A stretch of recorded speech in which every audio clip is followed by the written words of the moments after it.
ava kushandira pedo pedo nababa hazvipere mushe. Panguva ino tikuona kuti vanhu vari kuona aiwa zviri kuitika muthe ruling party ZANU-PF.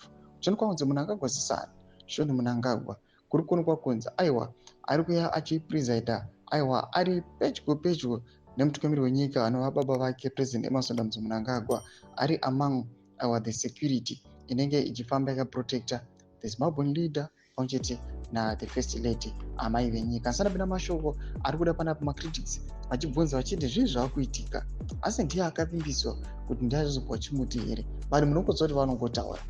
Subscribe or like on the bell icon. Zimu Eye inoposta mapicha sambo kuna yoti John Mnangagwa say watch for eye on parents.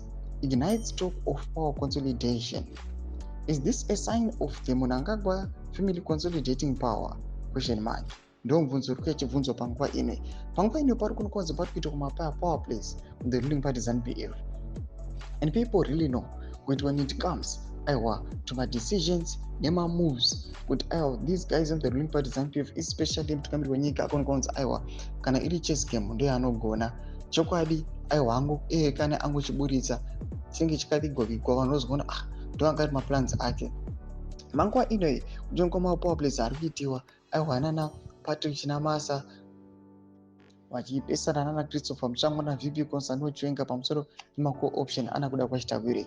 Panguva ino tichiona Mnangagwa Sisani John Mnangagwa achiuya achinyatsokuonekwa kunzi he is following pese panenge pachifamba mutungamiri wenyika achinyatsokuva watchful achitevera mutungamiri wenyika. Zviri kuya panguva ino zvichiraisa maspeculations ekunzi is he slowly consolidating power or ndiye achazosiyirwa chimuti. Panguva ino kuchionekwa kunzi ndo zvinokwanisa kuzolida to the subsequent installation of a dynasty. Pinda comment section medu mutize mafungiro enyu motiko kudii pamusoro pechitiko ichi. Pinda comment section medu, subscribe or like, chat on the bell icon.